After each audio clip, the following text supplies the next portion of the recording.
Right. So today I want to talk about loving your wife. Now, do you need her permission to lead? Do you need her permission to do your job in the marriage? And that's the question, because and we're going to talk real quickly about ways that you ask for her permission, then you're waiting, and if she doesn't give it, then you don't do your job, right? Like ways we tend to do that, the mistakes we tend to make that make us non-leaders in our home. So first of all, I want to say that to be a leader in the home, you need to provide clear direction, and you need to exercise patience with the people around you. And so I think one of the things that men tend to do is we tend to either set direction and just say, take it or leave it, sucks to be you, or we're so patient that we're just like constantly waiting until we get permission, until we can be perfect in order to expect anybody to follow us. And so that's both of those things are wrong. I'm going to tell you why. So if and we're going to use a job analogy, and some people are going to be like, yeah, but your wife's not your employee, and I don't care. This is the way. This is a good thought experiment. So your imagine if you had an employee and they just you kind of got the feeling that they were like, yeah, they just don't really want to follow what we're doing here. They don't, you found that out after they got hired, and you're just like, yeah, they don't really want to follow what we're doing here. So you can do one of two things. You can say, constantly try to manage them and try to help them and not say anything they don't like, and make sure that they feel just loved and happy. And then anytime they don't like anything you say to them, you apologize. And because it's all about them, right? Because it's all about them. And then the truth is, that's a lot of times what we do with our wives. And the right thing to do to set someone up for success, if you're a manager in a company or whatever, is to give them clear direction and just say, hey, I'm going to be patient with you while you get there, but you need to have the right attitude and you need to get there. And if you don't have the right attitude, that's the first thing we have to deal with. Your wife is not an employee. You're not going to fire her. Divorce is wrong. You shouldn't be looking for that as an option. You shouldn't be worried that you married the wrong person. You shouldn't be worried about any of that stuff. If you're married, you're committed, and that's a good thing. And I think my wife and I, we don't have a lot in common. We don't have a lot of the same interests. The way she talks, the way she jokes is totally different than the way I do. And it's just in one way you could say, oh, that shouldn't work on paper. Yeah, but guess what? I'm committed to loving her, and that's what's led me to this video. Um, and I've been praying about it, and God's shown me some stuff. So let me just get into it. So making your direction clear. And so what I want to say is, like, there needs to be no more waiting until you get your wife's permission to lead her and lead your family. What do I mean by that?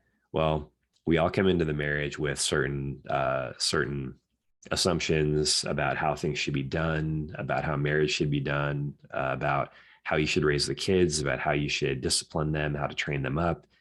And there are a lot of different philosophies. Some of them are not very thoughtful. They're kind of dumb, and some of them are better. But when you get married, you have a intersection of these philosophies. Well, how do you make sense of that? Well, you could do one thing. You could just you could constantly bounce the kids and the family back and forth between your two philosophies.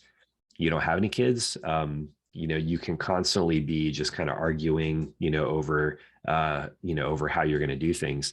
But what you lack then is you have a lack of an overall structure that brings order and meaning to everything else that happens in the relationship, everything downstream, relationships with other people at church, how you deal with family. There's all kinds of things.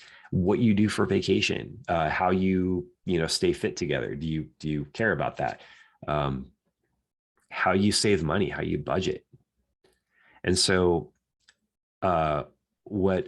so I don't think you can love your wife without creating order. So let me look. I can't read my own writing, so because it's too small and I'm old.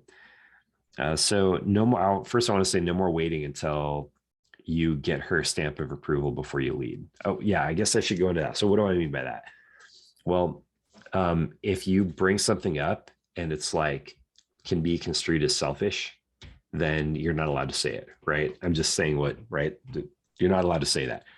If she gets emotional over it, you're not allowed to say it. If it's the wrong time, you're not allowed to say it, right? So pretty much what many wives do is they have this built-in kind of like um, excuse for everything, a deflection. They don't want to talk about it right now. So it's the wrong time. It's you said it wrong. It's oh, you're not loving me right now, and this all this stuff. And what you need to do is create order. And when my kids do that, and my kids disobey when I tell them to do something, what I tell them is, and they may be right. They may even have a point. They may want to argue with me and they may have a point. But my priority is obedience first. And that's because there needs to be order. And so what I tell them is obedience first. Then we can talk about doing things differently. And so why isn't that the same with your wife? Order first. Well, it's because it's unloving, right? It's unloving to have order first. And so and you're not right about everything, so you should be listening to your wife because you're not right about everything. And so if you're not right and you want to be a humble leader, then you listen to other people, right? And loving means you make the other person happy, right? It means that you make the other person feel good about themselves at all times, and that's your job. That's what being loving means. Well, that's not what being loving means. That's what being needy means. That's what being a politician means. But that's not what loving your family means. Not what loving your wife means. And your priority is your wife. And so it's true, you're not right about everything, but if obedience and order don't come first, in other words, if the marriage isn't working because you're not willing to set direction and to insist on fulfilling your role, then you need to tend to the foundations. And so what are the foundations? Well, it's that you rule the house. All right. So here's the problem is when a lot of people talk about, father rule, the husband ruling, it's very biblical, but it's the way society has framed love is and framed obedience is totally wrong. So your obedience to your husband, like what's that? What kind of women's lib, person are you if you think you should obey your husband? So the world's telling your wife, you're your own person. You don't need your husband, and your wife might obey you, but then you get a divorce and then look at the things she says about what happened, right? I mean, I've seen it. Not personally, but in my life, but I've seen that happen with other people. And like as soon as she's like not, doesn't need you anymore, as soon as you've broken off that relationship, listen to the things she says about what she thought about, what you said and all the things, all the leadership you tried to provide. And so you're not right about everything. And what we need to be doing is just saying, look, it's my job to tell us what we're going to do. It's my job to set order in the home, right? It's my job to rule this place. And then what you want is you want to create that structure. And so that your family can find their place in that structure. So you get that order first and you get that order. And now everybody knows their jobs. And now they have peace because they know their jobs because they're now obeying God by obeying you, right? And then hopefully you're a godly man and are learning and are reading the Bible and are being challenged all the time by your shortcomings. Hopefully you have that humility, but your whole family is going to have order and they're going to know what's expected of them at any given time. And you're not going to have chaos and you're not going to have, willy-nilly. You're not going to come home from work and your wife's been doing things differently. And so you're like, well, I guess, we'll do it that way. You already know what the program is because there's a program and whatever that looks like for you. And and then what you're able to do then is you're able to say, okay, wife, how, like, now she's able to participate because there's a structure there. And so now you can say, okay, we we have agreed that this is the goal. And even if you don't agree, I have said this is the goal, and I hope you agree. And if we don't agree, let's talk about that. But let's assume you're past that point and you both agree, hey, this is the goal. Now the question is, how do we best do this? Right. And so so here's what happens. You tell your wife, hey, here's what I think we should do. You give her the list. Here's the priorities for the family. And then she's like, well, that's not the priority of me. Right. Then you can say, okay, well, then let's talk about that. And let's get to the bottom of what you think the priorities for the family should be and why you don't think that's the right priority. And we'll get to that point where it's like, well, this is the priority. Right. She may, there may be some marriages where she is like, has a lot to say about it. And you're like, okay, cool. And you sign off on it. And you're like, yeah, that's the right direction. I love that. In fact, that further clarifies what I was trying to lead to. And then once you agree on that, now you're talking about, all right, how do we do things? How do we lay out our life to where, we can follow this path and follow this journey and get to the place where we want to get to. And so you create that conversation, and then you get with her with regular meetings, and you just say, hey, here's how this is going to go. Here's how these meetings are going to happen, family council meetings, whatever. And we're going to get together. We're going to talk about stuff, and we're going to unveil stuff, and we're going to operate this family like it means something, like there's some structure. And then what's going to happen then is your wife's going to be able to participate. And I didn't finish this thought, but your wife will be able to participate. Whereas before, you're kind of doing your own thing and she's trying to kind of fight you all the time.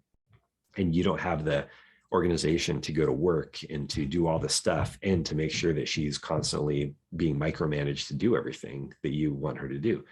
And so you have to share that vision with her. And so you create that structure, and then she finds her place in the structure, right?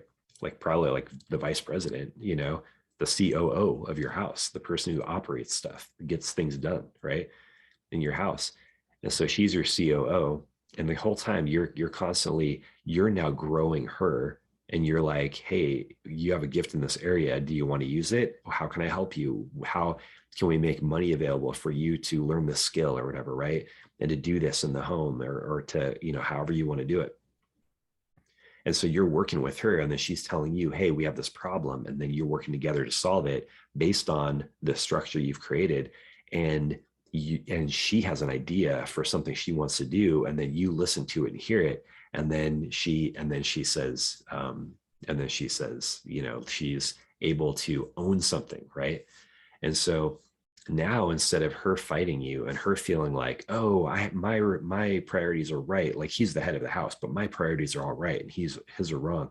Now it's like, no, it's, you've created the structure and you said, hey, here's how we're going to do things. This is it. This is how we're going to do it. And then now everybody knows where they sit. They know how to make sense of their role. They can make sense of themselves, and we can now get to work as a family. And that may mean stopping stuff, slowing stuff down, just saying, hey, we're going to have a family meeting.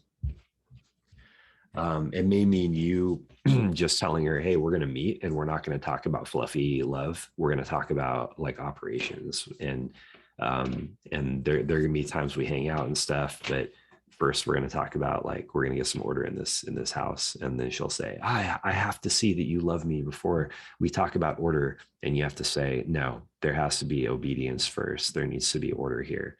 And I'm not being disrespectful, and you just don't like what I have to say. I'm not being unloving. You just don't like what I have to say. And you may have to have that conversation with her. However you do, she needs to understand the truth. And you need to do it in a patient way, because if you get impatient, if you don't have a plan to walk away, if you don't have a plan for how that conversation goes, you're not going to be able to lead your family. And I think that's one of the bigger mistakes we make. All right, that's it.